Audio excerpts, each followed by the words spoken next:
അഹല്യയിലെ വിദഗ്ധരായ ഡോക്ടർമാരുടെ ചികിത്സ കൊണ്ട് എനിക്ക് എന്റെ കാഴ്ചശക്തി പൂർണ്ണമായും തിരിച്ചു കിട്ടി. ഇപ്പൊ എനിക്ക് ഈസിയായി വായിക്കാം. നേത്ര സംരക്ഷണത്തിന് നമ്മുടെ അഹല്യ.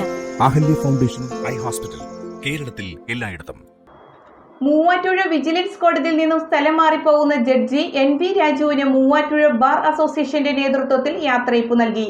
കൊല്ലം പ്രിൻസിപ്പൽ ജില്ലാ ജഡ്ജിയായാണ് NV രാജുവിന്റെ പുതിയ നിയമനം. മൂവാറ്റുപുഴ വിജിലൻസ് കോടതിയിലെ സ്പെഷ്യൽ ജഡ്ജ് NV രാജുവിന് മൂവാറ്റുപുഴ ബാർ അസോസിയേഷന്റെ ആഭിമുഖ്യത്തിൽ യാത്രയയപ്പ് നൽകി.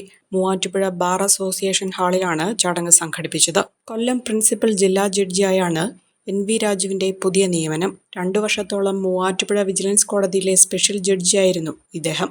നിരവധി സുപ്രധാനമായ വിധികളും നിരീക്ഷണങ്ങളും ഇക്കാലയളവിൽ അദ്ദേഹം നടത്തിയിട്ടുണ്ട്. മൂവാറ്റുപുഴ കോടതിയുടെ ഒന്നാകെയുള്ള മികച്ച മുന്നേറ്റത്തിന് NV രാജുവിന്റെ പ്രവർത്തനങ്ങൾ ചെറുതല്ല.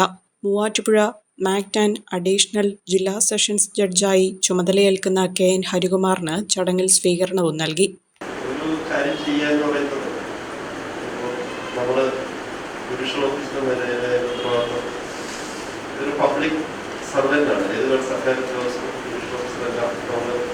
ശമ്പളം തരുന്നത് പൊതുജനങ്ങളെ സേവിക്കാൻ ബാധ്യസ്ഥരായിട്ടുള്ളവരാണ്. നമ്മൾ സേവനം ചെയ്യാൻ ബാധ്യസ്ഥരാണ്. നമ്മൾ പറ്റുന്ന പ്രതിബദ്ധമായിട്ട് നമ്മൾ ന്യായമായ സേവനം ജനങ്ങൾ കിട്ടാനുള്ള അവകാശം, അതായത് പൊതുപ്രവർത്തനം കിട്ടാറുണ്ട്. ഞാൻ ജോലി ചെയ്യുന്നത് ഈ കാഴ്ചപ്പാടോടുകൂടി തന്നെയാണ്. നമ്മുടെ സമയം അതുപോലെ തന്നെ മനസ്സിലാക്കിയ കാര്യം, എനിക്ക് ബോധ്യമുള്ള കാര്യം, അലസത എന്ന് പറയുന്നത് ദൈവത്തിന് ഇഷ്ടമില്ലാത്ത കാര്യം. ദൈവം നമ്മളെ സൃഷ്ടിച്ച് നമുക്ക് ആരോഗ്യം തന്നിരിക്കുന്നത് പ്രവർത്തിക്കുന്നതിന് വേണ്ടിയിട്ടാണ്. മറ്റുള്ളവർക്ക് നന്മ ചെയ്യാനും നമ്മുടെ കർത്തവ്യം നിർവഹിക്കാനും വേണ്ടിയിട്ടാണ്. അലസരായിരിക്കുക എന്ന് പറയുന്നത് ദൈവത്തിന് ഇഷ്ടമുള്ള കാര്യമല്ല. അപ്പോൾ പ്രവർത്തനം നല്ലതായിരിക്കും. അപ്പോൾ ജോലി നമ്മളെ ചെയ്യുന്ന ആരോഗ്യവും അവസരങ്ങളും തന്നെ നമുക്ക് ജോലി ചെയ്യാൻ പറ്റും. അവസരങ്ങൾ നമ്മളെ കൊണ്ട് പറ്റുന്ന ജോലികൾ നമ്മൾ ചെയ്യും.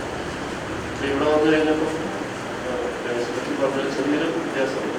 35 ദിവസമാണ് ധ്യാനം നടത്തിയിട്ടുള്ളത്. 10-22 അവേറ്റ്മെന്റ് ആയിട്ട് എനിക്ക് ഇവിടെ കണ്ടു ഇവിടെ വന്നെന്ന് തോന്നിയെന്ന് വെച്ച് കഴിഞ്ഞാൽ കേസിനെ വലിപ്പമൊന്നും കണ്ട് നമ്മൾ പേടിക്കുന്ന കാര്യമില്ല. സബ്സ്റ്റൻസ് എന്താണെന്ന് നോക്കിയാൽ നമുക്ക് ഇപ്പോൾ ഞാൻ മറ്റുള്ളവരോട് പറഞ്ഞത് നിങ്ങൾ അഭാഷകരാണെന്ന് മനസ്സിലാക്കുന്നതിൽ ഒരു കേസ് ഇത് ഞാൻ എങ്ങനെ ചെയ്യുന്നത് വളരെ ആശങ്കപ്പെടുക. നമ്മുടെ ഈ പ്രത്യേക ഒരു വസ്തു എന്നെ കൊണ്ട് ചെയ്യാൻ പറ്റില്ല എന്ന് നമ്മൾ മനസ്സിൽ വിചാരിച്ചതായിട്ട് ആ കാറ്റഗറിച്ചാൽ നമ്മളോട് ചെയ്യാൻ. Bar association president advocate Jose Varghese യാത്രയയപ്പ് യോഗത്തിൽ അധ്യക്ഷത വഹിച്ചു. ഒരു മച്യൂരിറ്റി വന്ന ഒരു ന്യായാധിപൻ എന്ന നിലയിൽ നമ്മളോടുള്ള പെരുമാറ്റത്തിലും ആ കോടതിയിൽ പോകുന്നവരാവട്ടെ അല്ലാത്തവരുടെ അസോസിയേഷന്റെ സ്ഥിരം പരിപാടിക്ക് അദ്ദേഹം വരുമ്പോഴുള്ള ഇടപെടലിൽ നിന്ന് വളരെ മെച്യൂരിറ്റിയുള്ള പിന്നെ എല്ലാ കാര്യങ്ങളെയും പറ്റി അവബോധമുള്ള ഒരു സീനിയർ ന്യായാധിപൻ എന്ന നിലയിൽ നമുക്ക് ഏറെ ബഹുമാനം തോന്നുന്ന ഒരു വ്യക്തിത്വമാണ് അദ്ദേഹത്തിൻ്റെ. എല്ലാവരോടും സമഭാവനയോടെ പെരുമാറുകയും എന്നാൽ യാതൊരു തർക്കനവും ഇല്ലാതെ ഏതൊരു കാര്യത്തിലും തുറന്ന അഭിപ്രായം പറയുകയും ചെയ്യുന്ന ഒരു അനുഭവമാണ് വ്യക്തിപരമായി എനിക്ക് അദ്ദേഹത്തിൽ നിന്നുണ്ടായിട്ടുള്ളത്. തീർച്ചയായിട്ടും എനിക്ക് തോന്നുന്നു അദ്ദേഹത്തിൻ്റെ ആ ഒരു പ്രൊമോഷൻ എന്ന് പറയാനില്ല, അദ്ദേഹം തന്നെ പറഞ്ഞു പ്രൊമോഷനല്ല, ഇതൊരു ഭാഗമാണ്, സെയിം എന്താ പറയുക കാറ്റഗറിയൊക്കെ തന്നെയാണ്. എങ്കിൽ കൂടി ഒരു ജില്ലയുടെ മൊത്തം അധിപനായി അദ്ദേഹം പോകുന്നതിലേറെ സന്തോഷമുണ്ട്. അദ്ദേഹം അർഹതയുള്ള ഒരു പോസ്റ്റിലേക്കാണ് പോകുന്നത്. കാരണം അതിനുള്ള കഴിവും സാമർഥ്യവും ഒക്കെ അദ്ദേഹത്തിനുണ്ട്.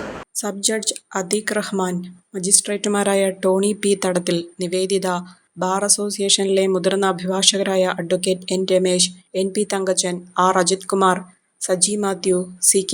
ആരിഫ് തുടങ്ങിയവർ യാത്രയയപ്പ് സമ്മേളനത്തിൽ പങ്കെടുത്തു. Bar association secretary advocate AK. Sreekanth, advocate Viji VP തുടങ്ങിയവരാണ് നേതൃത്വം നൽകിയത്. Omania mobiles, AM road, Perumbavoor, PO junction, Muvattupuzha.